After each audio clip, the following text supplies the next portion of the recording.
Little Town Hero, the newest game from Game Freak. You know, the makers of another cutesy strategy game. That's right, Pocket Card Jockey.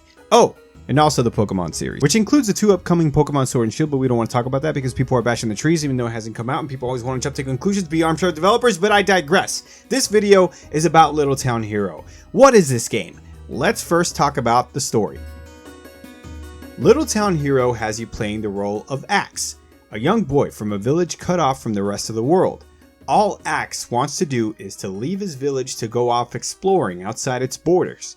The problem is he can't. No one is allowed to leave, and the only way out is through the village's castle. Well, one day Axe finds a red gem that gives him powers, and coincidentally, or is it, monsters start showing up in the village.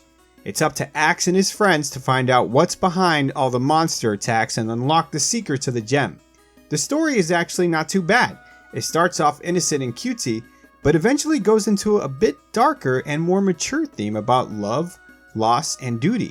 Overall, I had a good time with the story in the 25 to 30 hours it took me to complete the game, although I feel a lot of this time was a bit bloated due to the gameplay. Little Town Hero's gameplay is its biggest defining factor, and the battle system is the meat of this game. When out of battle, you control Axe throughout the town, speaking to the villagers and picking up quests, but besides that there's really nothing else to do but to fight. The battle system is the most original and fun concept I've seen in a long time when it comes to turn-based RPGs. I find it kind of difficult to explain, but I'll try. You have ideas called isits that you can turn into actions called dizits. In order to turn ideas into actions, you need POW points. Think of it like mana or magic points. Once you turn your ideas into actions, you can use them. Some dizits are to attack, some have other unique qualities. That is the gist of it, but it's much more complicated than that. The amount of strategy that goes into choosing the right isit, activating it at the right time, knowing when to use dizits, all while watching what isits and dizits your opponent is using, can be insanely difficult but equally satisfying when you pull off your plan of attack.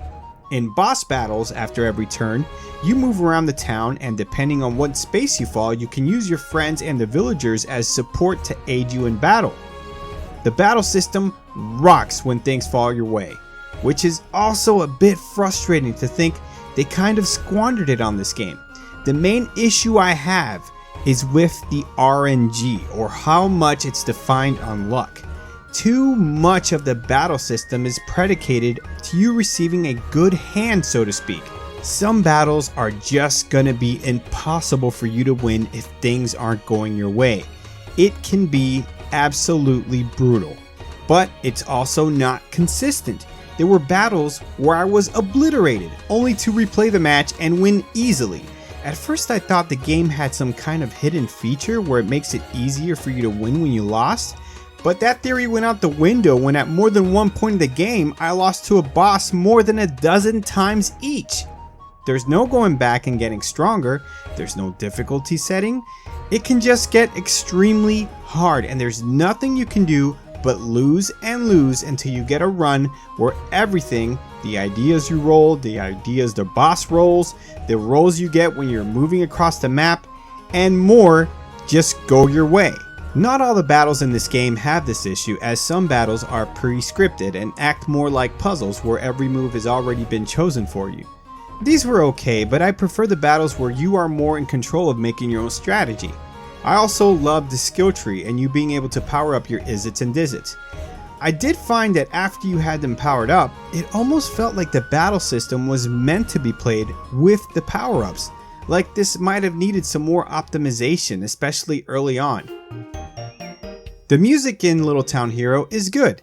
Nothing about it really stands out except 1 or 2 tracks that I really enjoyed. The visual style is very nice to look at. Again, nothing we haven't seen before, but the presentation is clean. And as far as performance goes, I didn't notice many hiccups, although sometimes the game would skip when entering a cutscene.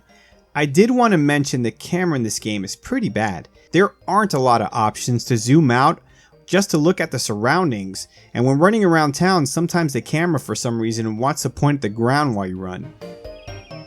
Little Town Hero is charming. The battle system is very unique. If you're a big fan of very difficult turn-based RPG games, I think you'll have a good time playing this. If you're not, I'd say you might want to stay away. Despite being incredibly frustrated through some parts, I did enjoy my time with this game. I give it a 7.0 out of 10. Good. The good. Charming presentation. The battle system is fun and unique. The gripes. The battle system is based too heavily on luck. And I wish there was some more options when it comes to the camera. And this. I want to see what's beyond the village. Handguard, would you let me through? I want to see what's behind those walls. No, my child. For it is my sworn duty to protect the village. You have no idea the horror that awaits you outside of these walls. The blacksmith is having a sale on swords. Oh, I'll have to go check it out. Now's my chance.